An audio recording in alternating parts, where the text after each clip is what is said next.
जुल्करनैन, अभी तक जो इन्वेस्टिगेशन है पुलिस की वो कहां तक पहुंची है? और साथ में ये भी बता दीजिएगा जो एफआईआर का मामला था, रऊफ हसन साहब जिस अंदाज की जो एफआईआर करवाना चाह रहे थे उसी तरह की एफआईआर हो गई है। अच्छा सर, मैं सबसे पहले एफआईआर का बता दूं क्योंकि अब जो पीटीआई का मुतालबा था कि इसमें 780 की जो दरखास्त दफा है वो इसमें शामिल की जाए, क्योंकि सिर्फ इक़दाम कत्ल की दफात जो है वो शामिल की गई थी।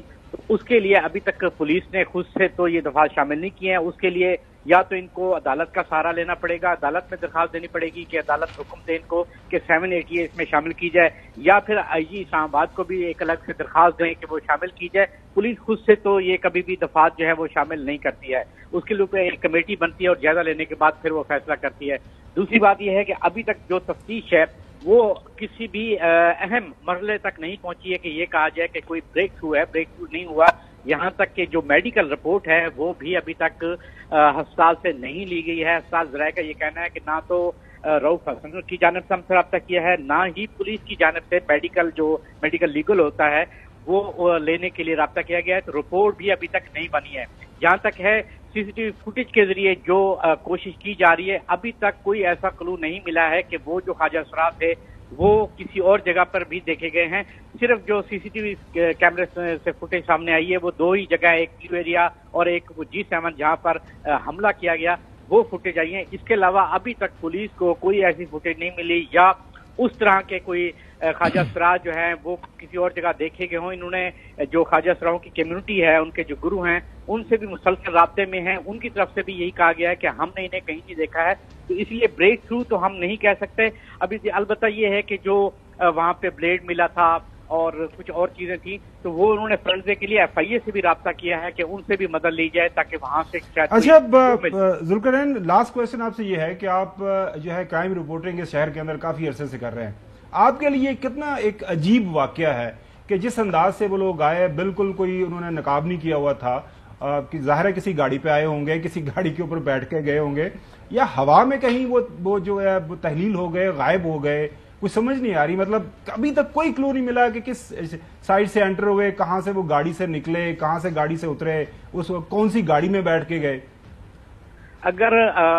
अगर हम बात करें कि तफ्तीश जो है सही रुख इख्तियार करे और तफ्तीश करने वाला जो है वो तफ्तीश जानता हो, तो सिर्फ और सिर्फ 1 घंटे के अंदर अंदर तमाम क्लू जो है वो मिल सकते हैं। उसकी वजह यह है कि इस्लामाबाद में जो सेफ सिटी है कैमरे, वो तकरीबन जितनी भी बड़े रोड हैं, मार्केटें हैं, उनके पास मौजूद हैं। दूसरी बात यह है कि अब नादरा के पास सिस्टम भी मौजूद है। जब सीसीटीवी मिल जाती है तो बहुत सारे हमने इस तरह के केसेस देखे कि उनमें से उनका डाटा भी मिल जाता है और फौरी तौर पे यानी किसी न किसी ऐसे मरले पे पहुंच जाते हैं कि जहां इन्हें ये लगे कि अब हम बंदे को गिरफ्तार कर सकते हैं। लेकिन अभी तक हमने सिंसियरिटी के साथ ये चीज देखी नहीं है। चलें, बहुत शुक्रिया जुल्करनैन ये सारी तफसीलात शेयर करने के लिए। साहब, मैं सबसे पहले आपके पास आऊंगा। उसकी वजह यह है कि अब ये इल्जाम दिया जा रहा है पाकिस्तान तहरीक इंसाफ की क़यादत को कि ये अपनी मर्जी का ये एक पहनावा पहना रहे हैं इस वाक़े को।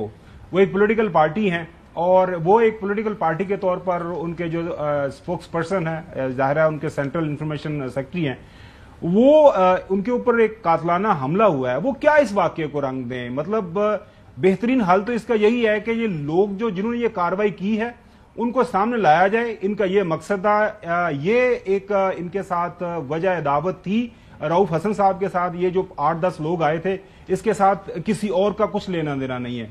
तो ये क्यों इतना डिले हो रहा है? मतलब आप जिस शहर के अंदर रहते हैं वहां भी वाकयात चले होते रहते हैं, लेकिन ये जो वाकया हुआ है, अब क्या कहेंगे आप? किसके सर जिम्मेदारी डालेंगे? नहीं, आपका सवाल ये है कि तहकीकात का जो जाविया है उस पर आप बात कर रहे हैं या जो डिले हो रहा है उस पर बात कर रहे हैं? मैं आपको मेरा सवाल नकवी साहब ये है कि तहरीक इंसाफ के ऊपर ये तनकीद हो रही है उनके जो अपोनेंट्स हैं कि जनाब आला पता नहीं की वाकया हुआ है, पता नहीं क्या वाकया हुआ है। मतलब तहकीकात का जाविया ना ये? हाँ, वो कह रहे हैं और जाहिर है तहकीकात आपके सामने हमारे रिपोर्टर ने आपको डिले होगा, जाहिर है। अच्छा, तो मैं उसका जवाब देखें, हम तो हमेशा से सुन रहे हैं और देख रहे हैं आप, मतलब ये तो एक बिल्कुल बहुत ही ऑब्वियस सी बात है कि पुलिस हमेशा अपना काम शक से शुरू करती है। किसी भी केस की तहकीकात जब भी पुलिस शुरू करती है तो शक से शुरू करती है और उसके बाद जाके वो किसी नतीजे पे पहुंचती है। اگر خدا نہ کرے یہ واقعہ میرے ساتھ ہوتا ہے جو رؤوف حسن صاحب کے ساتھ ہوا ہے، اور میں پولیس کے پاس جاتا، FIR کٹواتا، اپنا پورا مدعا بتاتا، تو میں پولیس کے ساتھ 100% تعاون کرتا کہ وہ ہر طرح سے، اگر میں صحیح ہوں، کہ وہ ہر طرح سے اس کی تحقیقات کر لے، وہ جو بھی شک پیدا کرنا چاہتی ہے اس پہ بھی بات کر لے، وہ جو جس انداز سے، جس اینگل سے اس کی انویسٹیگیشن کرنا چاہتی ہے اس پہ بھی بات کر لے، لیکن اس کی تحقیقات کو فوری طور پر شروع کرے۔ اور میں تعاون کرتا تحقیقات میں، کیونکہ مجھے یہ جو واقعہ، یہ جو جرم ہوا ہے، اس کے نتیجے تک پہنچنا ہے کہ آخر یہ کس نے اگر میں کیا صحیح سمجھ رہا ہوں، اور آپ کیوں کیا۔ اچھا سنیں، مجھے ختم کرنے دیں، مجھے ختم کرنے دیں۔ نقوی صاحب، آپ دیکھیں، آپ کا جو پوائنٹ ہے وہ لوگ میرا پوائنٹ نہیں، میرا پوائنٹ سمجھنا چاہتے ہیں۔ میں آپ کو ہی ٹائم دے رہا ہوں، میں کسی اور پہ نہیں جا رہا۔ نقوی صاحب میرا سوال سن لیں، آپ تعاون کس سے مانگ رہے ہیں؟ دن دہاڑے ایک واقعہ ہوا ہے، دن دہاڑے سارے شواہد موجود ہیں، آپ تعاون کس سے مانگ رہے ہیں؟ وہی میں آپ نے جو ایک بات کی، میں اسی طرف جا رہا ہوں۔ جی میں اسی، آپ نے مجھے بولنے نہیں دیا، بیچ میں مجھے انٹرپٹ کرتے تھے۔ بالکل انٹرپٹ نہیں کیا سر، آگے بڑھتے ہیں نا، آپ کو مزید کلیریفیکیشن چاہیے۔ سن لیں میری بات جو میں آپ سے کہنا چاہ رہا ہوں۔ جی پلیز گو اہیڈ۔ سن لیں، میں ایک FIR کٹوانے ایک ادارے، ایک پولیس اسٹیشن کے پاس گیا، تو میں تحقیقات کی ڈیمانڈ بھی اسی سے کر رہا ہوں۔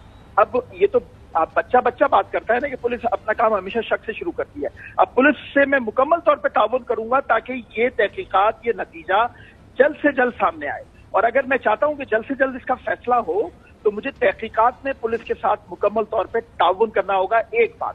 دوسری بات، جو کچھ رؤوف حسن صاحب کے ساتھ ہوا اس کی بھرپور میں مذمت کرتا ہوں، بہت زیادہ مذمت کرتا ہوں، اور یقیناً یہ حملہ ہے، لیکن رؤوف حسن صاحب اگر تعاون کریں گے تو سامنے آئے گا نا تحقیقات میں کہ کس نے حملہ کیا اور کیسے کیا۔ آپ کی بات سامنے آ گئی حسن، مطلب مجھے کچھ سمجھ نہیں آئی، مطلب نقوی صاحب کا ایک آرگومنٹ ہے، رؤوف حسن کا یہاں پہ تعاون کرنا کس انداز سے بنتا ہے؟ ان کے اوپر حملہ ہوا ہے، اسٹیٹ کی رسپانسبلٹی ہے، وہ تعاون کریں یا نہ کریں، اسٹیٹ میری اور آپ کی جو حفاظت کی ذمہ داری ہے، پولیس اسی لیے ہے نا، سب کے سامنے سارا کچھ ہو گیا، واقعات ہو گئے، اگر رؤوف حسن صاحب تعاون نہیں کر رہے تو وہ لائیں کہہ دیں گے جی تعاون آپ کریں یا نہ کریں، یہ بندے ہیں، ان کے آپ نے پیسے دینے ہیں، ان کے ساتھ آپ نے یہ کوئی ظلم کیا ہوا ہے ماضی کے اندر، اس وجہ سے آپ کے ساتھ انہوں نے حرکت کی ہے۔ خاور صاحب، انفارچونیٹلی ہمارا جو سسٹم ہے، جو پاکستان میں نظام ہے، اس میں جو آدمی اپلیکنٹ ہے اس کا کیس ہے نا، مدعی ہے۔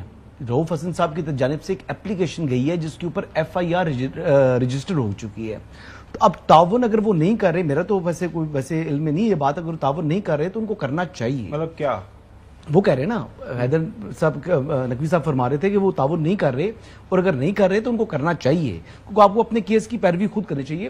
لیکن آپ کو میں بتاؤں کہ لندن کے اندر بھی نا سٹیبنگ وغیرہ ہوتی ہے بہت زیادہ، اور بہت سے ایسے کیسز ہوتے ہیں جو کہ اس وقت آپ کو سمجھ نہیں آتا، وہ ٹریس نہیں ہو پاتے، لیکن سال، 2 سال، 3 سال ایون جہاں کہ وہ بعد میں پتہ لگتا ہے کہ جناب پولیس ان لوگوں تک پہنچ جاتی ہے۔ تو ایک کرمنالوجی ہے، اب یہ کرائم کمٹ ہوا ہے، جو کرمنل ہے وہ کس مائنڈ سے آیا ہے، کیا وجوہات ہے، یہ پولیس نے بھی ہر زاویے سے دیکھنا ہوتا ہے، تفتیش کو آگے لے کر بڑھنا ہوتا ہے۔ ابھی تو 2 دن گزرے ہیں، اس طرح کے معاملات میں تفتیش کرتے ہوئے شاید 1 گھنٹے کے اندر بھی بریک تھرو ہو سکتا ہے، اور ایسا بھی ہو سکتا ہے کہ وقت لگے۔